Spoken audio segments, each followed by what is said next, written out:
మన ప్రభువైన యేసుక్రీస్తు నామములో మీ అందరికీ నా హృదయపూర్వకమైన వందనాలు. ఈ దినమంతా నా ప్రభు మీకు తోడై ఉండి మిమ్మల్ని ఆశీర్వదించి దీవించునుగాక.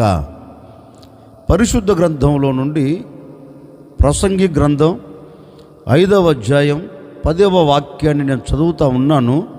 మీ పరిశుద్ధ గ్రంథమైన బైబిల్ తెరిచి చూడండి. ద్రవ్యమును అపేక్షించువాడు ద్రవ్యము చేత తృప్తి నొందడు, ధన సమృద్ధి నపేక్షించువాడు దాని చేత తృప్తి నొందడు. జ్ఞాని అయిన సొలొమోను ఒక శ్రేష్టమైన మాట తన గ్రంథంలో రాస్తున్నారు. ఈ జ్ఞాని అయిన సొలొమోను అంటారు, ద్రవ్యము చేత ఒక వ్యక్తి తృప్తి నొందడు, ధనము చేత ఒక వ్యక్తి తృప్తి నొందడు. ఎంత సంపాదించినా, ఎంత కూడగట్టుకున్నా, ఎంత మూట కట్టుకున్నా దానిని చూచి ఒక వ్యక్తి సంతృప్తి నొందలేడు, తృప్తికరంగా బ్రతకలేడు. ఆశీర్వాదకరంగా ఉన్నాను అని చెప్పుకున్నా హృదయములో మాత్రం ఒక నెమ్మది, ఒక తృప్తి అంటూ ఉండదు అంటూ జ్ఞానైన సొలొమోను ఒక శ్రేష్టమైన మాట రాశాడండి. నిజమే, ఈ దినాలలో మనిషి మనుగడ ఎలా సాగి వెళుతుంది అంటే ఎంత సంపాదిస్తున్నా తృప్తి లేని జీవితం అండి. కోట్లు కోట్లు ఇంట్లో ఉన్న, నోట్లు ఇంట్లో దాచిపెట్టినా ఏమైనా నెమ్మదికరంగా బ్రతుకుతున్నారా, తృప్తికరంగా సాగి వెళుతున్నారా అంటే తృప్తి లేని జీవితం అండి. ఈరోజు కొంచెం సంపాదించిన వాడు మరుసటి రోజు మరింత సంపాదించాలి అనుకుంటున్న రోజులు. ఈరోజు ఇంత మూట కట్టుకున్నాను, ఇంత దాచిపెట్టుకున్నాను, ఇంత మట్టుకు చాలులే అనేవాడు కంటికి కనబడడు. ఈ ప్రపంచంలో నరములాడుతున్న ఏ నరుని మనసులో కూడా ఆ ఆలోచన మెదలదు. ఇంత మట్టుకు చాలులే అనే మాట ఏ వ్యక్తి జీవితంలో మనం చూడలేమండి. ఈరోజు కొంచెం సంపాదించిన వాడు రేపు అధికంగా సంపాదించాలనుకుంటాడు. కూర్చొని తిన్నంత ధనము ఉన్నా అతని మనసులో కూడా ఎక్కడ ఒక అసంతృప్తి కలుగుతుంది. ఇంత మట్టుకు చాలులే, నేను ఇక తృప్తికరంగా ఉంటానులే అనుకోలేడు. మరింత సంపాదించాలి, మరింత మూట కట్టుకోవాలి, మరింత నేను దాచిపెట్టుకోవాలి అని మనిషి పరుగులు తీస్తున్నాడండి. ఈ రోజున చాలామంది ధనము వెంట పరిగెత్తుతున్నారు, ధనమును సమకూర్చుకోవాలని ఆరాటపడుతున్నారు. కానీ ధనము కొరకు పరుగులెత్తేవాడు, ధనము కొరకు ఆశతో అపేక్షించి అడుగులు వేస్తున్నవాడు దేవునికి దూరమైనట్లుగా, విశ్వాస భ్రష్టులుగా మార్చబడినట్లుగా మనం లేఖనములో చూస్తామండి. ఎందుకంటే సమస్తమైన కీడులకు మూలం ఏంటి అంటే ధనం. దేవునికి నిన్ను దూరం చేసేది ధనం. దేవుని సన్నిధిలో నువ్వు నిలబడకుండా, దేవుని సన్నిధిలో ఉన్న దీవెను నువ్వు అనుభవించకుండా నిన్ను దూరం చేసేది ఏంటి అంటే ధనము అనే ఒక ఆశ. ఈ రోజున చాలామంది విశ్వాసులు, చాలామంది అండి ఎందుకు దేవునికి దూరం అవుతున్నారో తెలుసా? ఒకప్పుడు దేవునితో అంటు కట్టబడిన వారు, ఒకప్పుడు దేవుని పరిచర్యలో ముందుకు అడుగులు వేస్తూ వెళ్ళిన వారు, ఒకప్పుడు దేవునితో సహవాసం చేసిన వారు, ఒకప్పుడు దేవుని మార్గాలు నడిపించబడుతూ దేవుని పరిచర్యను నమ్మకంగా చేస్తూ విశ్వాస పోరాటంలో దేవుని మీద విశ్వాసం ఉంచి అడుగులు వేస్తూ విశ్వాసములో స్థిరపరచబడిన చాలామంది వ్యక్తులండి ఈ రోజున దేవునికి దూరం అయిపోయారు. ఎందుకు దేవునికి దూరం అయిపోయారు అంటే ఏదో ధనమును సంపాదించుకోవాలని పరుగులెత్తుతున్నారు. ఆ ధనం ఈ రోజున దేవునికి ఏం చేస్తుందంటే ఆ వ్యక్తిని దూరం చేస్తుందండి. దేవుని సన్నిధిలో ఉన్న దీవెనలకు దూరం చేస్తుంది. అందుకే వాక్యం కూడా అంటుంది, ఈ ధనం సమస్తమైన కీడులకు మూలం అంటండి. అందుకే జ్ఞానిన సొలొమోను అంటారు, ధనం నీకు తృప్తిని కలగ చెయ్యలేదు, ధనం నీకు అసంతృప్తినే కలగ చేస్తుంది. చూడండి, చాలామంది ధనము లేని వ్యక్తులు ఆ రోజుకు ఆ రోజు కష్టపడుతూ సమకూర్చుకొని కలిగినదే తింటూ కలిగిన దాంట్లోనే బ్రతుకుతూ ఉన్న దాంట్లోనే సాగి వెళుతున్న కుటుంబాలు చూడండి ఎంత సంతోషకరంగా ఉంటాయో చూడండి, ఎంత ఆనందకరంగా బ్రతుకుతారో చూడండి. అదే ధనం కోసం పరిగెత్తి ధనమును సంపాదించాలని, ధనమును మూటగట్టుకోవాలని, ఏదో తొక్కి పెట్టుకోవాలని ఆశతో అడుగులు వేసిన వారి జీవితాలు ఆలోచించండి. వారిని వీరిని నిలబెట్టి వారికి ఉన్నదేంటి వీరికి లేనిది ఏంటి అని ఒక్కసారి మనం పరీక్షిస్తే వీళ్ళకు ధనం ఉంది కానీ ఏమి లేదు, తృప్తికరమైన జీవితం లేదు. వీరికి ధనం లేదు కానీ జీవితంలో ఏముంది, తృప్తికరంగా బ్రతుకుతున్నారు. ఆ దినం కష్టపడుతున్నారు, ఆ దినం కడుపు నింపుకుంటున్నారు, తృప్తికరంగా పడుకోగలుగుతున్నారు, తృప్తికరంగా లేవగలుగుతున్నారు, తృప్తికరంగా సాగి వెళ్ళగలుగుతున్నారు. మరి వీరి గురించి ఆలోచిస్తే అన్నీ ఉన్నాయి. ఇంకా ఏదో ఒక అసంతృప్తి, సంపాదించాలి, ఇంకా సంపాదించాలి అని అడుగులు వేస్తూ వెళుతున్న రోజుల్లో మనం ఉన్నాం. అందుకే జ్ఞానైన సొలొమోను అంటాడు, ఇవన్నీ వ్యర్థమురా నాయనా, ఇవన్నీ వ్యర్థముతో కూడినవి, ఇవన్నీ దేవుడికి దూరము చేసేవి గనుక నీవు ధనమును అపేక్షించి వాటి కొరకు నువ్వు పరుగులెత్తకు, అవి నీకు తృప్తిని కలగచేయలేవు అంటాడు జ్ఞానైన సొలొమోను. మరి ఎక్కడ ఒక వ్యక్తికి తృప్తి దొరుకుతుంది? ఎక్కడ ఒక వ్యక్తి తృప్తికరమైన జీవితంతో కొనసాగించబడతాడు? పరిశుద్ధ గ్రంథంలో నుండి ఓ మాట జ్ఞాపకం చేస్తాను. దావీదు రాసిన 65వ కీర్తన 4వ చరణాన్ని నేను చదువుతాను. మీ పరిశుద్ధ గ్రంథమైన బైబిల్ తెరిచి చూడండి. నీ ఆవరణములలో నివసించున్నట్లు నీవు ఏర్పరచుకొని చేర్చుకునివాడు ధన్యుడు. నీ పరిశుద్ధాలయము చేత, నీ మందిరములోని మేలు చేత మేము తృప్తి పొందెదము. భక్తుడు అంటారు, నాకు కలిగిన ధనము వల్ల నాకు తృప్తి లేదు, నేను సంపాదించి దాచిపెట్టిన దాని వలన నేను తృప్తికరంగా బ్రతకలేకపోతున్నాను. మరి నాకు ఎక్కడ తృప్తికరమైన జీవితం కలుగుతుంది అంటే ధనములో కాదు. నేను ఎక్కడ తృప్తికరంగా జీవించగలుగుతాను అంటే రాజ్యములో కాదు. నాకు తృప్తి కలగచేసే స్థలము ఒకటి ఉంది. నేను తృప్తికరంగా బ్రతుకున్నట్లుగా, నా హృదయం తృప్తి పరచబడినట్లుగా, నా హృదయం తృప్తికరంగా సాగి వెళ్ళున్నట్లుగా, నేను ఆ విధంగా బ్రతుకున్నట్లుగా నేను ఎక్కడ ఉంటాను అంటే నా దేవుని మందిరములో నాకు తృప్తికరమైన జీవితం ఉంది. నేను నా దేవుని మందిరానికి వెళ్ళాను అనుకో, ఆ మందిరములో నా కొరకు దేవుడు మేలులు దాచిపెట్టాడు.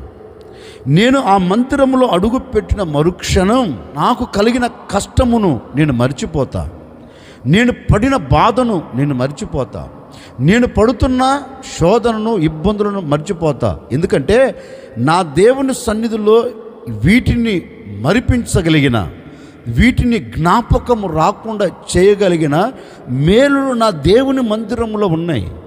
కనుక నేను నా దేవుని మందిరములోనికి వెళ్ళాను అనుకో, నేను తృప్తికరంగా సాగి వెళ్ళగలుగుతాను.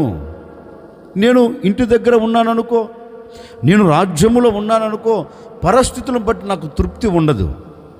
నేను తృప్తి కలగాలి అనుకున్నప్పుడు తిన్నగా నా దేవుని సన్నిధిలోనికి వెళ్ళి నా దేవుని పాదాలు పట్టుకొని, అయ్యా నేను తృప్తికరంగా బ్రతకలేకపోతున్నాను, నాకు ఎన్ని ఉన్నా తృప్తి లేదయ్యా, నేను నీ సన్నిధిలోనికి వచ్చాను, నీ సన్నిధిలో ఉన్న మేలుల చేత నన్ను తృప్తిపరచు అని నేను నా దేవుణ్ణి అడిగితే, నా దేవుడు ఏం చేస్తాడంటే ఆయన మందిరములో దాచబడిన ప్రతి మేలుల చేత ఆయన నన్ను తృప్తిపరుస్తాడు. నేను రాత్రింబగళ్ళు కష్టపడే ఆ కష్టములో నాకు తృప్తి లేదు, నేను చేస్తున్న ఆ చేతి పనులు నాకు తృప్తి లేదు, నేను చేస్తున్న ఆ వ్యాపారంలో నాకు తృప్తి లేదు. మరి ఎక్కడ ఉంది తృప్తి? నా దేవుని సన్నిధిలో నాకు తృప్తి దొరుకుతుంది. నా దేవుని సన్నిధిలో నేను తృప్తికరంగా బ్రతకగలుగుతాను. ఎందుకంటే నాకు కావలసిన ప్రతి దీవెన నేను తృప్తికరంగా నిలబడినట్లుగా, నేను తృప్తికరంగా జీవించున్నట్లుగా, నా ఆశ తీర్చబడి, నా కోరిక తీర్చబడి, నేను ఆనందకరంగా బ్రతుకున్నట్లుగా, నా దేవుడు నా హృదయమునకు తృప్తిని ఇచ్చున్నట్లుగా, నా దేవుని సన్నిధిలో దాచిన ప్రతి మేలులు ఆయన నాకు ఇస్తాడు ఆయన దగ్గరికి వెళితే అని దావీదు దేవుని సన్నిధిలోనికి వచ్చి దేవుని సన్నిధిలో మేలుల చేత తృప్తి పొందుతున్నాడంటండి. నిజమే కదా. కలిగిన ఆస్తుపాస్తుల వలన తృప్తి కలగట్లేదు. మరి ఎక్కడ ఒక వ్యక్తికి తృప్తి కలుగుతుంది అంటే దేవుని మందిరములో. ఓ సేవకుడిగా నేను కూడా మీతో చెప్పాలి అనుకున్న మాట ఏంటంటే, ఇంతకాలం ప్రయాసపడుతున్నావు, ఇంతకాలం కష్టపడుతున్నావు, ఇంతకాలం సంపాదించుకుంటూ అడుగులు వేస్తున్నావు, కానీ ఏమైనా తృప్తి కలిగి బ్రతుకుతున్నావా? ఏమైనా తృప్తికరంగా జీవించగలుగుతున్నావా? నీవు నీ కుటుంబంలో నీకు కలిగిన సమస్తం, నీవు నీ పిల్లలు కావచ్చు, నీవు నీ భార్య కావచ్చు, నీకు కలిగిన వారు కావచ్చు, తృప్తికరంగా ఏమైనా బ్రతకగలుగుతున్నారంటే బ్రతకలేకపోతున్నారు. అన్నీ ఉన్నాయి, ఉండేదానికి ఇల్లు ఉంది, కట్టుకునేదానికి బట్టలు ఉన్నాయి, చేసుకునేదానికి వ్యాపారాలు, చేతి పనులు, ఉద్యోగాలు ఉన్నాయి, సమస్తము సమకూర్చి పెట్టుకున్నావు. ఏమైనా తృప్తికరంగా బ్రతుకుతున్నావు అంటే లేదు, తృప్తికరమైన జీవితం లేదు. ఇప్పుడు నీవు తృప్తికరంగా బ్రతకాలి అంటే ఉన్నా లేకున్నా, నీవు తృప్తికరంగా జీవించాలి అంటే ఒకటే, నీవు దేవుని సన్నిధిలోనికి వచ్చి దేవుని పాదాలు పట్టుకొని నీకు కలిగిన కష్టములో దేవుని అడిగావనుకో, అయ్యా నేను ఈ విషయంలో తృప్తికరంగా బ్రతకలేకపోతున్నాను, ఈ విషయంలో నేను తృప్తికరంగా జీవించలేకపోతున్నాను, నేను ఈ విషయంలో తృప్తికరంగా బ్రతకలేకపోతున్నాను, ఈ విషయంలో నేను తృప్తికరంగా జీవించలేకపోతున్నాను, ఒకసారి నన్ను జ్ఞాపకం చేసుకొని నీ మేలుల చేత నన్ను నింపవా అని దేవుని సన్నిధిలోనికి వచ్చి దేవుణ్ణి అడగగలిగితే నీ కష్టంలో నీకు తృప్తిని ఇవ్వగలిగిన దేవుడు, నీ బాధలో నీకు తృప్తిని పంచగలిగిన దేవుడు, నీ నష్టంలో నీకు తృప్తిని ఇవ్వగలిగిన ఏకైక దేవుడు, నీ సమస్యలకు ముగింపును కలగచేసి నీ హృదయమునకు ఆనందాన్ని కలగచేయగలిగిన శక్తి కలిగిన దేవుని సన్నిధిలోనికి వచ్చి నువ్వు అడగగలిగితే ధారాళముగా నా దేవుని కుటుంబాన్ని తృప్తిపరచబోతూ ఉన్నారు. లేఖనములో చదివితేనండి ఆ తల్లికి ఎంతో కష్టం కలిగింది. మనకు బాగా పరిచయమైన మాటేనండి, మనకు బాగా పరిచయమైన మాటే, సందర్భాన్ని బట్టి నేను మీతో చెప్తున్నాను. ఆ తల్లికి ఎంతో కష్టం కలిగింది, ఎంతో వేదన కలిగింది, ఎంతో ఇబ్బందులు ఇక్కట్లు కలిగాయి. హృదయం నిండా మనోదుఖము గలదై దేవుని సన్నిధిలోనికి వెళ్ళి దేవుని పాదాలు పట్టుకొని ఒకటే అడిగింది, అయ్యా ఒకసారి నా కష్టాన్ని జ్ఞాపకం చేసుకోవా? నా హృదయంలో ఒక తృప్తి లేదు, నేను నవ్వుల పాలవుతూ వచ్చాను, నేను కన్నీరు కారుస్తూ వచ్చాను, తృప్తి లేని బ్రతుకుతో సాగి వెళుతున్నాను, తృప్తి లేని జీవితంతో అడుగులు వేస్తున్నాను, ఒకసారి నన్ను జ్ఞాపకం చేసుకో అని ఆ తల్లి దేవుని పాదాలు పట్టుకొని ఒక చిన్న ప్రార్థన చేసిందండి. ఎక్కడా? దేవుని మందిర ఆవరణములు అడుగుపెట్టి, దేవుని సన్నిధిలో అడుగుపెట్టి ఆకాశం వైపు కన్నులెత్తి దేవుని అడగటం ప్రారంభించింది. దేవుడు ఏం చేశాడు? ఆమెను అలాగనే మరలా వెనకకు పంపాడా? వాక్యం అంటుంది, ఏ వ్యక్తి మందిరంలో అడుగు పెడతాడో ఆ వ్యక్తి మందిరపు దీవెనలతో తృప్తిపరచబడుతాడంటండి. మందిరంలో దాచబడిన ప్రతి మేలుల చేత ఆ వ్యక్తి తృప్తికరంగా సాగి వెళుతాడంటండి. అందుకే ఆ తల్లి దేవుని సన్నిధిలోనికి వెళ్ళి అడిగింది. దేవుడు ఆమెను విడిచిపెట్టకుండా, ఆమెకు దూరం కాకుండా, ఆమె కష్టములో కూడా ఆమె తృప్తికరంగా బ్రతుకున్నట్లుగా, కష్టమును కొట్టివేసి ఆనందాన్ని పంచున్నట్లుగా దేవుడు ఆమె మనవిని విని ఆమె మొరను ఆలకించి ఆమె హృదయములో ఒక తృప్తిని కలగచేశాడండి. లేఖనం అంటుంది, ఏడుస్తూ వచ్చిన ఆవిడ, ఏడుస్తూ దేవుని ఆలయంలో అడుగుపెట్టిన ఆ తల్లి వెళ్ళేటప్పుడు ఎలా వెళ్ళింది తెలుసండి? తృప్తికరమైన జీవితంతో తిరిగి వెళ్ళింది. వచ్చేటప్పుడు అసంతృప్తి, వచ్చేటప్పుడు ఆవేదన, వచ్చేటప్పుడు అసంతృప్తితో అడుగుపెట్టింది. కానీ వెళ్ళేటప్పుడు ఎలా వెళ్ళింది? తృప్తికరంగా సాగి వెళుతుంది, ఆనందాన్ని చేతబట్టుకుని తిరిగి వెళుతుంది. ఆ అమ్మని అడిగామనుకో, ఏంటమ్మా ఇంత ఆనందకరంగా ఇంత తృప్తికరంగా జీవిస్తున్నావు అన్నామనుకో, ఆ తల్లి ఒక్కటే అంటుందండి, నేను నా దేవుని సన్నిధిలోనికి వెళ్ళాను, నా దేవుని సన్నిధిలో నా గోడు చెప్పుకున్నాను, నా దేవుడు నా ప్రార్థన విని నాకు తృప్తిని ఇచ్చాడు, ఆయన మందిరములో ఉన్న మేలుల చేత నా దేవుడు నన్ను తృప్తిపరిచాడు అని ఆ తల్లి అంటుందండి. నిజమే కదా? ఒకవేళ ఈరోజు నీకు ఏ వేదన కలిగిందో, ఏ వేదన కలుగుతూ తృప్తికరంగా నిలబడలేకపోయావేమో, ఒకవేళ నీ కుటుంబానికి తృప్తికరమైన బ్రతుకు లేకుండా పోయిందేమో, ఎంత కష్టపడుతున్నా, ఎంత శ్రమ పడుతున్నా, ఎన్ని బాధలు పడుతున్నా, సంతోషం, సమాధానం, తృప్తికరమైన బ్రతుకు లేక ఈనాటి వరకు కన్నీరు కారుస్తున్నావేమో, ఈ ఉదయకాల సమయంలో ఒకే ఒక చిన్న నిర్ణయం, దేవుని సన్నిధిలోనికి వెళ్ళి దేవుణ్ణి అడిగి, అయ్యా నాకు నీ సన్నిధిలో దాచబడిన మేలుల చేతను తృప్తిపరచు అని అడగగలిగితేనండి, ఎక్కడ ప్రపంచంలో దొరకని తృప్తికరమైన జీవితం, సంపాదించిన డబ్బులు లేని తృప్తికరమైన బ్రతుకు, దాచిపెట్టుకున్న ధనములో లేని తృప్తికరమైన బ్రతుకు నా దేవుని ఆలయములో దేవుడు దాచిపెట్టాడు. నా దేవుని ఆలయములో నిలిచి ఉంది. ఆ ఆలయంలో ఏ వ్యక్తి అయితే అడుగు పెడుతాడో తప్పక ఆ వ్యక్తి సమృద్ధిని చాతబట్టి బ్రతకగలుగుతాడు, సమృద్ధిని పొందుకొని తిరిగి వెళ్ళగలుగుతాడు. ఈ ఉదయకాల సమయంలో ఒక సేవకుడిగా కోరుకుంటున్నానండి, ఈ దినము నుండి నీకు ఏ కష్టం కలిగినా, ఏ బాధ కలిగినా, ఏ ఇబ్బందులు కలిగినా, ఎలాంటి శ్రమలు కలిగినా, ఎలాంటి కన్నీరు కలిగినా, నీకు తృప్తి లేక ఆవేదన చెందుతున్నా, నువ్వు దేవుని మందిరంలో కొంచెం మొరపెట్టి చూడండి, దేవుని మందిరంలో అడుగుపెట్టి చూడండి. ఆయన మందిరంలో అడుగుపెట్టిన మరుక్షణమే ఆయన నిన్ను తృప్తిపరచబోతూ ఉన్నాడు. ఆయన నీకు తృప్తికరమైన జీవితమును కలగచేయబోతున్నారు. మేలుల చేత నిన్ను తృప్తిపరచబోతూ ఉన్నారు. ఈ దినము నుండి మీరు తృప్తికరంగా సాగి వెళ్ళుదురుగాక. అన్ని విషయాల్లో నీ చేతింపులో నీకు తృప్తిని కలగచేయబోతున్నాడు. నీ వ్యాపారంలో నీకు తృప్తి కలగబోతుంది, నీ ఉద్యోగంలో నీకు తృప్తి కలగబోతుంది. నీవు నీ పిల్లలను చూసినప్పుడు తృప్తికరంగా ఉండబోతూ ఉన్నావు. నీవు, నీ కుటుంబం, నీవు, నీ పిల్లలు, నీకు కలిగిన సమస్తం తృప్తికరంగా ఈ దినము నుండి మీరు బ్రతుకుదురుగాక.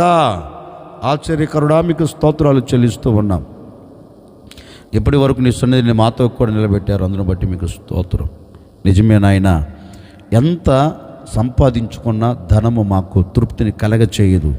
నీ మందిరములో ఉన్న మేలుల చేత మాత్రం మేము తృప్తి పరచబడుతామని మీ లేఖనాలు సెలవిచ్చినట్లుగా ఎందరైతే ఈ దినం నీ మందిరములో చేరి, అయ్యా నీ మందిరపు మేలుల చేత తృప్తి పరచబడాలి, తృప్తి పొందాలి అని కోరుకున్నారో ప్రతి ఒక్కరికి ఇక మీదట నీ మందిరపు మేలుల చేత ప్రతి వారు తృప్తి పరచబడుదురుగాక తండ్రి. అట్టి కార్యం బిడ్డల పట్ల మీరు జరిగించి మీ ఘనమైన నామమునకు మహిమ తెచ్చుకోండి. ఈ దినమంతా చేస్తున్న వ్యాపారం, చేస్తున్న చేతి పని, చేస్తున్న ఉద్యోగం, బిడ్డలు ఎక్కడ అడుగు పెడుతున్నా అక్కడ తృప్తి కలుగునట్లుగా మీరు సహాయం చేయమని యేసు నామములు అడిగి వేడుకొనుచున్నాము తండ్రి, ఆమెన్. ఈ దినమంతా మీరు ఎక్కడికి వెళుతున్నా నా దేవుడు మీకు తృప్తినిచ్చి ఆనందము చేత మిమ్మల్ని నడిపించును గాక.